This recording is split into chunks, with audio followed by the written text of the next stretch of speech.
Look at him. This is Odin, the All-Father, the god of war, the king of Asgard. He is supposed to be the embodiment of strength. He is the one who hangs giants from trees and pierces wolves with spears. He is the ultimate patriarch. But right now, he is on his knees. He is screaming in a high, womanly voice. His body is convulsing in a trance that would make his own warriors look away in shame. He is breaking the highest law of his own culture.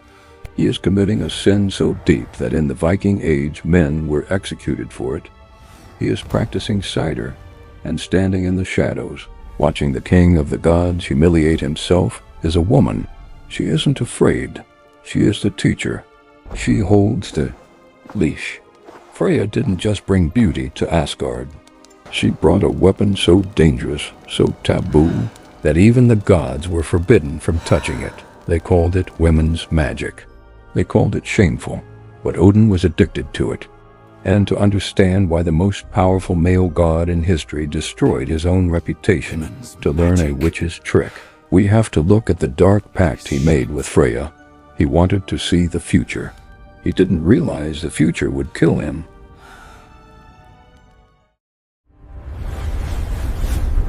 Unveil the legends. In the world of Norse mythology, magic isn't all the same. It has rules, and it has consequences. The Aesir gods, Odin, Thor, practiced Galdr. This was acceptable magic. It was chanted, it was loud, it was masculine. It was like a sword made of words. You sing a rune, and a shield breaks. Simple, honorable. But Freya, she came from Vanaheim. She brought something else entirely. She brought Seidr. Seidr wasn't about force, it was about fate. It involved weaving, spinning, and entering deep, ecstatic trances to separate the soul from the body. It allowed the user to travel through the timeline, to see the day of a man's death, to reach into the mind of an enemy and untie their courage like a knot. But there was a catch. In Norse society, for a man to practice Seidr was considered Ergi. This is an untranslatable insult, but it roughly means unmanly, perverted, or bottom. If a Viking man was accused of Ergi, he had the legal right to kill the accuser on the spot. It was a stain on your honor that could never be washed away. So here is the status quo of Asgard. You have a kingdom built on masculine warrior pride. And in the center of it, you have Freya, the outsider, the hostage, walking through the halls with a secret power that could undo them all. The Aesir hated her magic. They feared it. They called it woman's work. But Odin didn't care about honor. He cared about survival. He knew Ragnarok was coming. He could feel the clock ticking. He knew that one day a great wolf would swallow him whole. And he was terrified. He realized that swords wouldn't save him. He needed to see the end before it happened. He needed the one thing he was forbidden to have. He needed Freya. The ancient texts, specifically the Ynglinga saga, tell us exactly what happened. It wasn't a battle. It was a transaction. Odin went to Freya. The king came to the guest. Imagine the power dynamic shifting in that room. Usually, Freya is the object of desire. Men want to marry her. Giants want to steal her. But here, she is the master. She agreed to teach him. But the lessons were brutal. To learn Seidr, Odin had to debase himself. He had to dress in ritualistic clothing. He had to beat drums. He had to scream and chant in falsetto voices until his mind shattered and put itself back together. This wasn't a secret he could keep forever. In the poem Lokasenna, the trickster god Loki exposes Odin's shame in front of everyone. Loki stands up in the great hall and screams, "You struck the drum together with the witches. Inside the house you went in the guise of a sorceress, and that I thought the hallmark of a pervert." Think about the weight of that accusation. Loki is calling the king of the gods a pervert to his face. And Odin, he takes it. He swallows the insult. Why? Because the drug Freya gave him was too good. Through Freya's teachings, Odin learned to detach his spirit. He learned to fly over the 9 realms while his body lay like a corpse. He learned to whisper into the ears of kings and turn the tides of war without lifting a finger. He became a sorcerer king.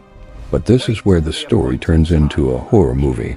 Freya opened the door to the future for him, but she didn't warn him about what he would see. Odin became obsessed. The more he used Seidr, the more paranoid he became. He saw his death 1,000 times. Every shadow looked like a killer. Every wolf looked like Fenrir. He stopped being a leader and started being a tyrant. He banished his children. He imprisoned monsters. He manipulated wars on Midgard just to harvest souls for his army. Freya's magic worked.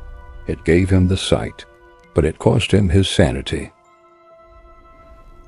Now we need to go deeper. We need to ask the question that history books avoid. Did Freya trap him? We usually view Freya as a benevolent goddess of love. But remember, she is Vanir. The Aesir burned her as Galdr 3 times. They took her from her home.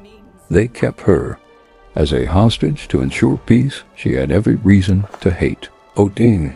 There is a dark theory suggesting that Freya didn't teach Odin Seidr to help him. She taught him Seidr to destroy him. Here is the mechanics of the trap. Seidr is the magic of fate. In Norse mythology, fate is sticky. You cannot change it. By teaching Odin to see the future, Freya guaranteed that he would try to stop it. And by trying to stop it, he caused it. If Odin hadn't used magic to see Fenrir's potential, he wouldn't have bound the wolf. If he hadn't bound the wolf wouldn't have hated him. The wolf wouldn't have killed him. It's a self-fulfilling prophecy. Freya handed a paranoid man a weapon that pointed backward. She let him look into the abyss, knowing the abyss would drive him mad, while Odin was running around the cosmos, sweating, bleeding, and disgracing himself to stop Ragnarok. Freya was calm. Notice something? Freya is rarely panicked in the myths. She doesn't build armies. She doesn't build walls. She knows something Odin, D-O-E-S-N, single quotes T. She knows that you cannot fight the thread. You can only weave it. Odin thought he was the master of the magic, but he was just a fly caught in the web. So how did it end? Did the Forbidden's magic save him? Did the shame, the rituals, and the Ergi pay off? No. On the final day on the field of Vigrid, Odin stood before the wolf Fenrir. He had prepared for eons. He had sacrificed his honor. He had learned the dark arts, and the wolf ate him anyway. It was quick. It was brutal. The prophecy Freya showed him came true down to the last detail. The magic didn't offer an escape hatch.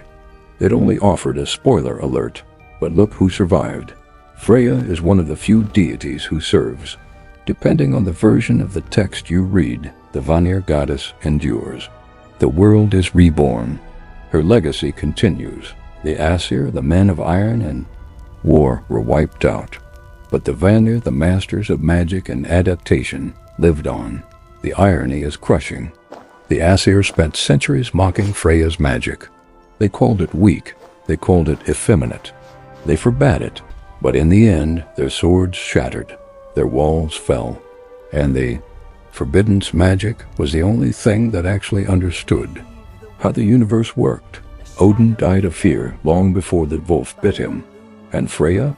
She watched the burning of the world with the same calm eyes she had when she stepped out of the fire.